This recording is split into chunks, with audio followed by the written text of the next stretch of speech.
É, você achou que ia passar batido, né? Bom, hoje eu vou falar sobre o verso livre, já que no vídeo anterior a gente falou sobre a metrificação, por que não falar da forma mais utilizada hoje na poesia, não só no Brasil, mas no mundo inteiro? Bom, eu sou o Raul Coutinho, sou escritor e poeta. Antes de mais nada, para a gente estabelecer o que que é o verso livre, a gente primeiro tem que saber o que que é verso, não é mesmo? Verso é uma linha do poema.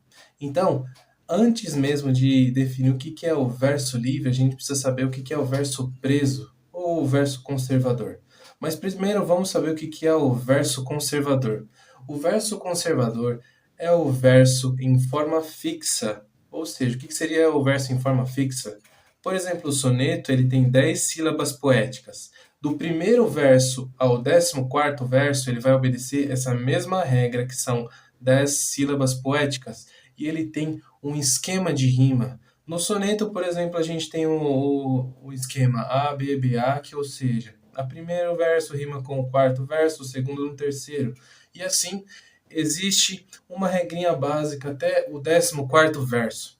E o verso regular e o verso em forma fixa também tem a métrica, também tem o esquema rítmico, que obedece a alguns padrões.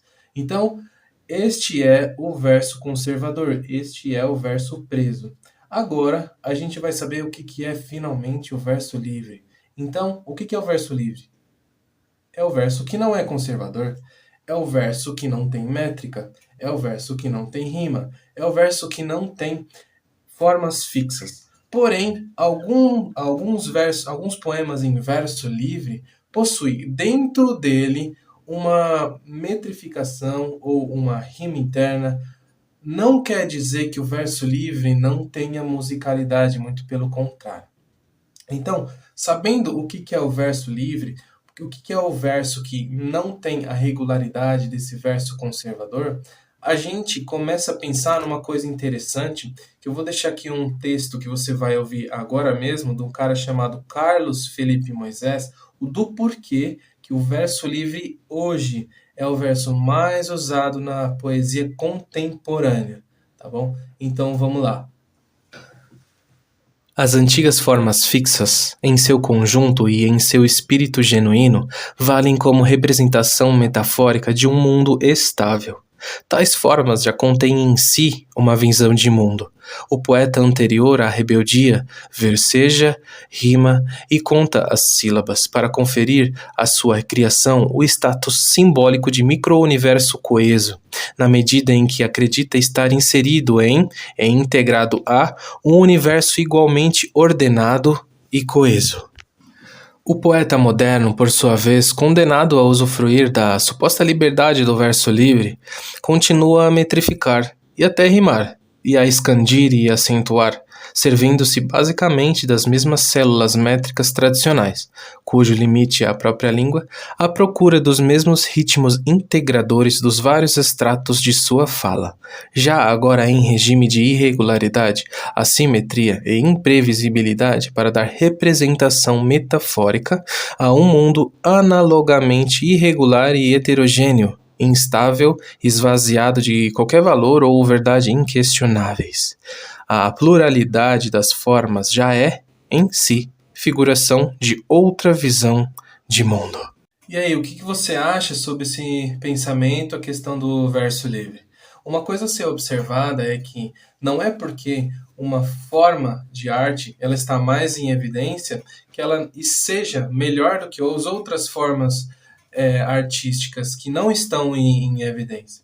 O que eu quero dizer sobre isso é que não quer dizer que agora só presta o verso livre porque o nosso momento histórico, o nosso sistema converge para que nós temos uma forma artística a representar a realidade, já que é a arte uma representação da realidade. O que eu quero dizer sobre isso? Eu quero dizer que alguns poetas que contrapunham com o verso livre, que seriam os poetas conservadores, os críticos conservadores, eles também estavam atentados naquela época do modernismo. Por exemplo, o senhor Carlos Drummond de Andrade, aquele pequenininho, Ele, nos seus primeiros livros, não nos seus primeiros, mas os que obtiveram mais sucesso, alguma poesia, depois os seguintes livros, ele manteve uma linha do verso livre e de palavras com vocabulário do coloquialismo. Depois, quando ele publicou o Claro Enigma, que foi lá no mais tardado modernismo, lá para 1951, mais ou menos, que ele publica o Claro Enigma, ele já começa a voltar a escrever alguns versos em métrica. Isso foi o que tem aqui na Antologia Poética do Carlos Drummond de Andrade. Aqui no finalzinho do livro você vai encontrar um pouco dessa história que ocorreu.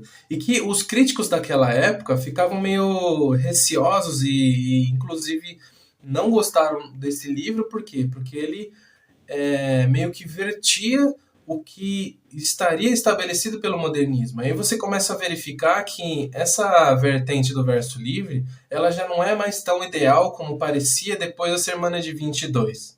Né? Então, na semana de 22 para cá, a coisa vai se decaindo e aí o verso começa a ser muito moldado, inclusive pela questão da prosa também. E mais para frente, a coisa vai se misturando um pouco mais. Depois de 50, 60, 70, o verso vai começando a ser desconstruído, ou até mesmo totalmente a chegar no verso em prosa. Então, depois desse momento do Carlos Drummond de Andrade, fica uma coisa muito importante que o T.S. Eliot, muito antes, disse o seguinte: tem um texto que chama Reflexões no Vers Libre, que é uma expressão em francês, que ele diz o seguinte: o verso livre é um grito de liberdade e que na arte não há liberdade. Então, se a gente pensar no seguinte, que na arte não há liberdade, a gente começa a pensar no quê? Na arte da pintura, há liberdade? Na arte da dança, há liberdade? Na arte da música, há liberdade? Se a gente for pensar que na arte existe um tema, que na arte existe uma ideia, e que na arte existe um objeto a falar com, essa noção de liberdade, ela é meio que falseada. Então, na verdade, se a gente for direto ao assunto, que seria o verso livre, é só mais uma convenção para dizer que ele não é o verso conservador. Então, T.S. Eliot vai dizer que, na verdade, não há genuíno, não é um verso genuíno se ele é contraposição do verso conservador. O verso livre é só um contraponto em que se formou uma nova ideia de versificação. Né? Então, é mais ou menos isso. O T.S. Eliot também, nesse texto das reflexões do verso livre, ele vai terminar com uma frase seguinte, que eu espero que você fique na sua cabeça, que é o seguinte: a divisão entre o verso conservador e o verso livre não existe. Só o que existe é bom verso, mau verso e caos.